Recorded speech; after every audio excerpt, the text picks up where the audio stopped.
What if I told you that most of the accounts on Twitter calling for America's reopening and spreading misinformation about COVID-19 may actually be bots? And if that's the case, are machines behind the polarization we're seeing in America? We'll talk about it next on Keep It Social.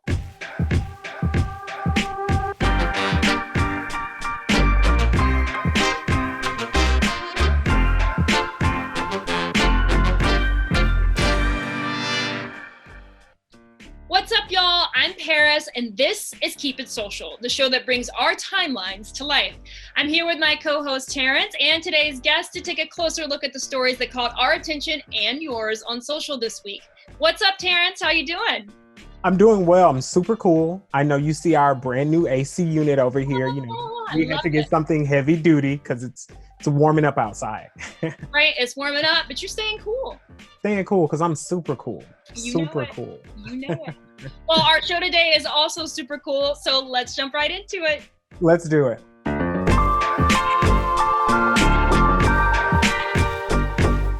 A new study claims that about half of the accounts discussing COVID-19 on Twitter may be run by bots. Most were created in February and have been spreading misinformation, false medical advice, and pushes to reopen America. So according to the study from Carnegie Mellon University's Center for Informed Democracy and Social Cybersecurity, the bots' behavior is growing more sophisticated and played a central role in the growing polarization regarding COVID-19 on Twitter. So joining us to talk about this today is Karen Howell, who's a reporter for the MIT Technology Review and who's written about this. She joins us today from Somerville, Massachusetts. Hi, Karen. Hi, Paris. Hi, Terrence. Hi, Karen. How are you? Good. How are you? Doing well. Thank you for joining us and, chatting with us today. Thank you so much for having me. So Karen, tell us, how do these bots work and why do we keep reading about fake accounts spreading misinformation on Twitter? Yeah, well, I think part of the reason why you hear about Twitter bots so often compared to bots on other platforms is because Twitter just makes it really easy to build bots. And bots is just a broad category of accounts that are automated. So they don't involve a human, but they're still able to tweet and they can retweet and they can engage with other accounts because some human programmed it to kind of run autonomously by itself. And Twitter makes it really easy to do that. So there are tons of bots generally that float around on Twitter. And I should say that not all of them are bad. There are a lot of normal bots. There's a CNN breaking news bot that is not run by CNN, but is by some random hobbyist who decided that they wanted an account that automatically tweets something every time CNN has a breaking news story. There's QuakeBot, there's Tiny Care Bot. So there's a lot of different bots. But one of the things that is challenging about the fact that Twitter makes this so easy is it also just becomes a really easy way to spin up lots of accounts that are coordinated in the way that they in the way that they tweet and interact with other users. Mm-hmm. And that becomes a gateway for either domestic actors or foreign adversaries to use for influencing opinions during particularly political events. Mm-hmm. So, Karen, I heard everything that you said, right? And I read the report as well. And so, for a lot of people like myself, Paris, we're kind of in this space where, we can easily, maybe not easily, but we're a little more aware of what a bot may be. Mm-hmm. So what do you think are some indicators for people who aren't as engulfed in social media when they come across content or they're seeing all of this action happen on Twitter, and they're taking it as valid, resourceful, knowledge? Yeah. How do you see them going about dealing with that? Yeah, that's a really good question because I'm tentative. I'm kind of hesitant to recommend ways that people can bust bots themselves because a lot of the time bots are getting more and more sophisticated. So a lot of the time it's kind of hard for just a layperson looking at an account to figure out whether or not it's a bot. But with what researchers can do is they can look at behavior across hundreds or thousands of accounts at a time. And one clear indication or what has been an indication in the past is when a lot of accounts tweet exactly the same thing at exactly the same time, that kind of is a red flag. You can't get humans to do that kind of coordination, or at least it's like really hard to do that.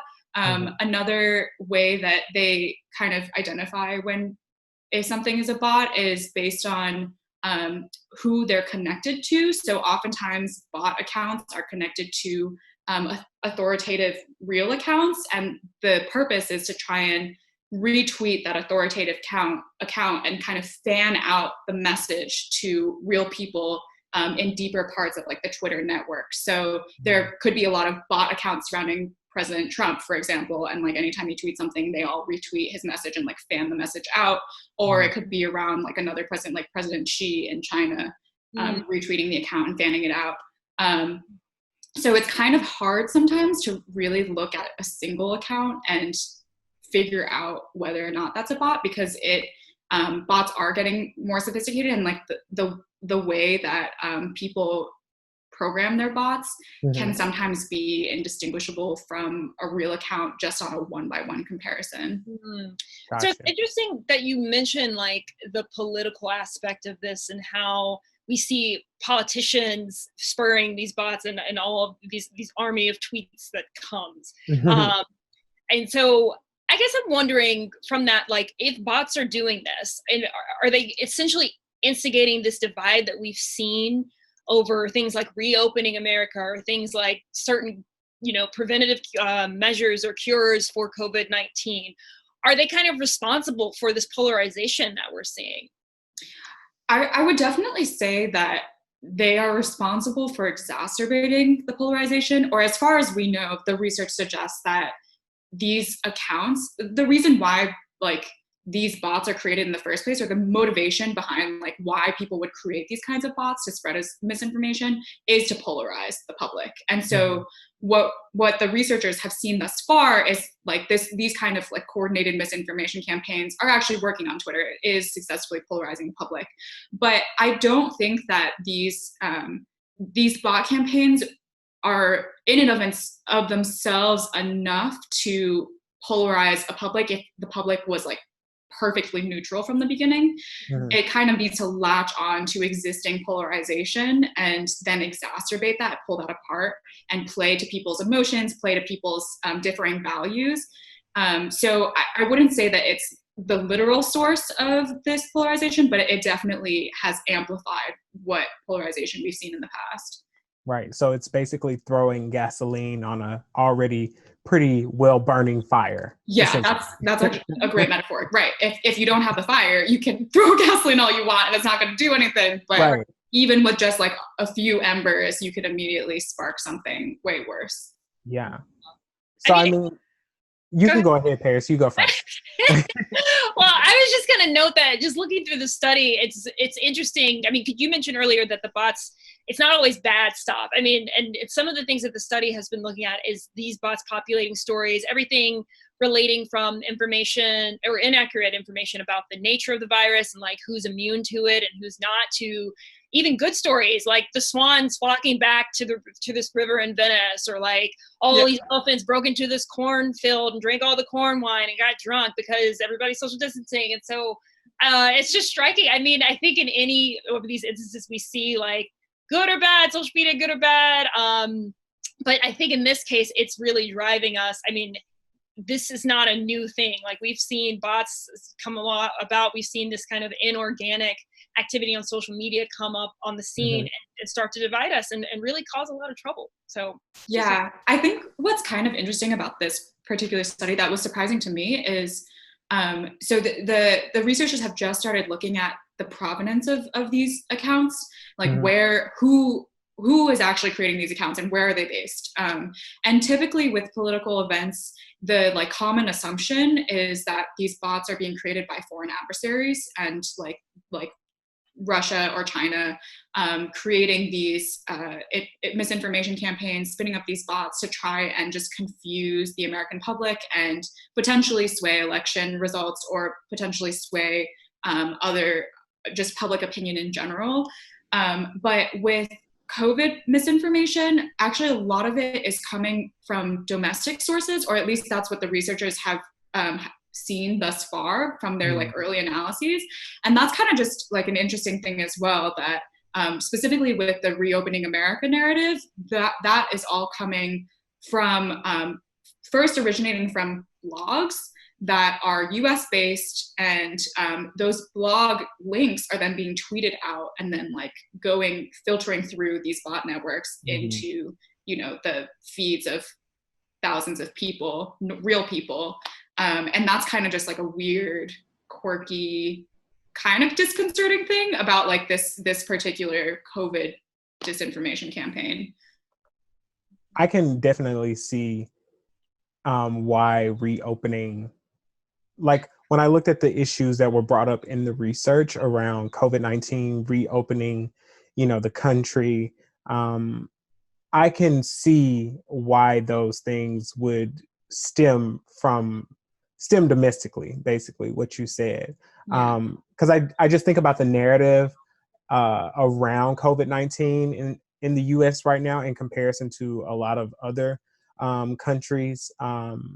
And what we're seeing and what the US is doing isn't necessarily paralleling a lot of other countries. And so the idea that all of this is happening or coming through from us within the US really did not like surprise me at all.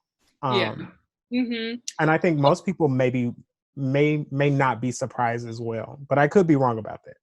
Well, I don't think you're alone, Terrence. I think that a lot of people are out here trying to slash through this army of bots that we keep seeing, and we're among them. We're going to be good stewards and do the best we can. Exactly. Well, Karen, thanks so much for joining us. We really appreciate it. Thank you so much for having me. Yep, take care.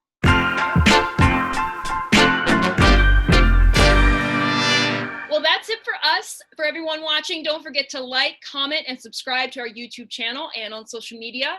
Keep us posted on what you're seeing on your timelines and let us know what you want to see on the show. We'll see you next week. And until then, what should they do, Terrence? Paris, they already know. Keep it social.